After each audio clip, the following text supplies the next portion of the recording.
Hey guys, so let's talk about lab values. So remember when I first started out, I had the impression that lab values was the main difference between working in skilled nursing and home health versus working in the hospital. I felt that I had to memorize that large chart of numbers.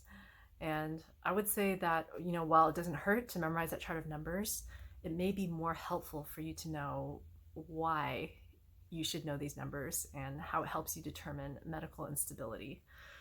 In acute care, we are generalists that specialize in acuity, so we're able to tease out whether someone may not be appropriate for a therapy session across a wide range of diagnoses. So each diagnosis has a particular has its own particular eccentricities, and things are important to check, which you'll be able to learn over time with experience.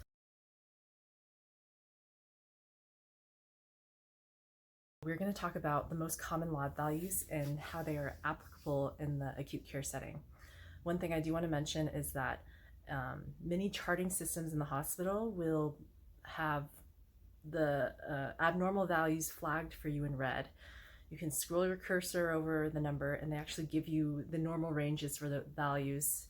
So, I don't think there's a need to memorize. What generally happens is that once you've been working with a certain patient population for a while, those numbers start to stick in your head as you look at it over and over again. Okay, so let's talk about the most common lab value, hemoglobin and hematocrit. So this one is important because it's very, very common lab value to check. Anyone who's gotten any kind of surgery, you should check this lab value because there's bleeding with surgery. In addition to anyone who has anemia, and very commonly in the hospital, gastrointestinal bleeds. Let's talk about the next value, troponin. So this is with your cardiac population, especially for those who've had a heart attack, and STEMI or STEMI. That's the abbreviation for that in the hospital.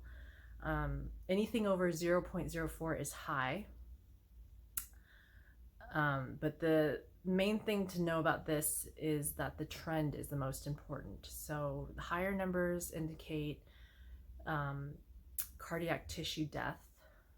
When the trend is going up, that means that maybe something hasn't been resolved yet. When the trend is going down, that's a good sign that things are looking better.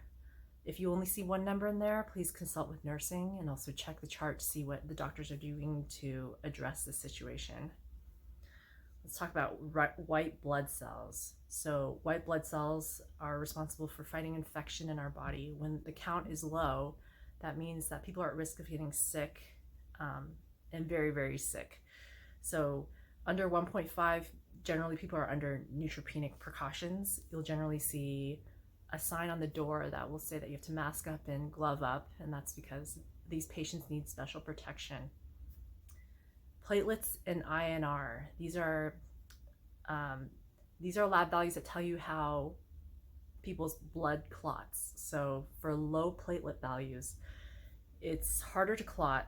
People may bleed longer, especially in the patient population with leukemia. This would be a very important lab value to check. It'll give you an idea of how well the person is responding to treatment. If the platelet levels are going down, then that's not a good sign. If they're recovering, that's good. And there's a whole bunch of salts for the lab values, such as sodium, calcium, phosphate. The main application of these salts is that with abnormal levels, there can be cognitive impairment. So sometimes with the resolution of the salt levels, people can return back to their normal cognition. Let's talk about other things that you have to consider besides just the lab values.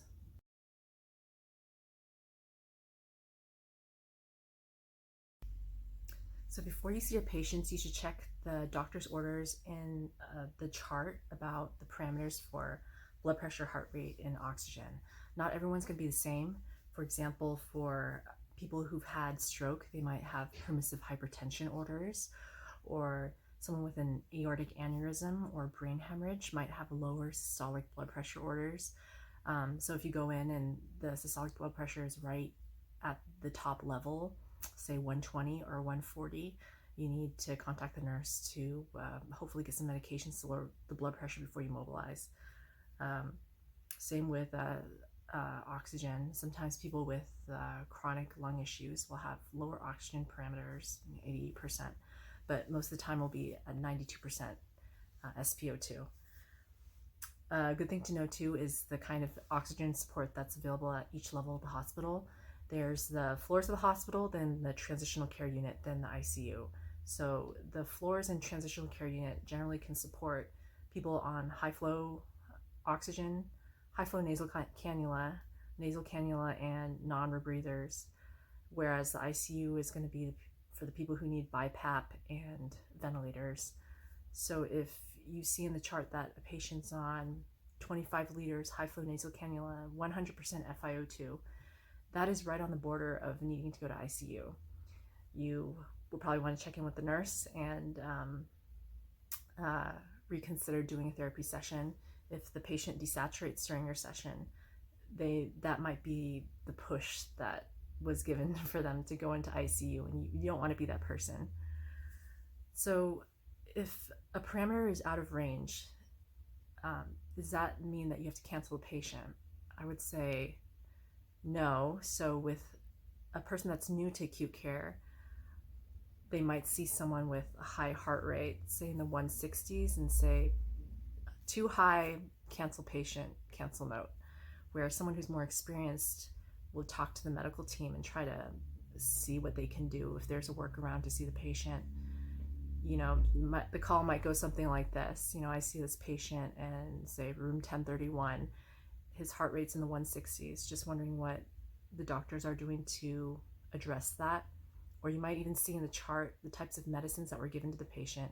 Over time, you'll start to recognize medicines as well. You might see metoprolol or an amiodarone drip being administered close to when that event occurred. And then that's a good sign that the patient might be stabilizing and might be available for therapy that day. Another example is if you see someone with out of range values, say hemoglobin is at 7.0, you could call the nurse and say, I see that this person's hemoglobin is low. I would really like to work with them if possible. Do you know if there's any plans for a transfusion? And depending on the doctor, some doctors will hold off the transfusion if the patient is young and might bounce back easily, whereas others might have a planned transfusion for that day, and then you can figure out what is good time to see that person after they receive blood.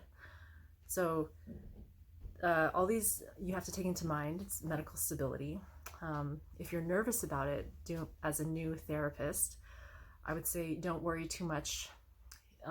Nursing is acting as gatekeepers, and they should be helping you determine medical stability. You may have to rely on them for a bit until you get your footing and get more of a general sense of when someone is appropriate to see or not.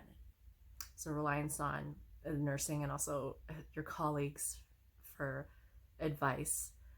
If you like this kind of information and learning these type of things, surgeries, lab values, medicines, acute care is definitely, you'll enjoy acute care a lot. So let me know what you guys think.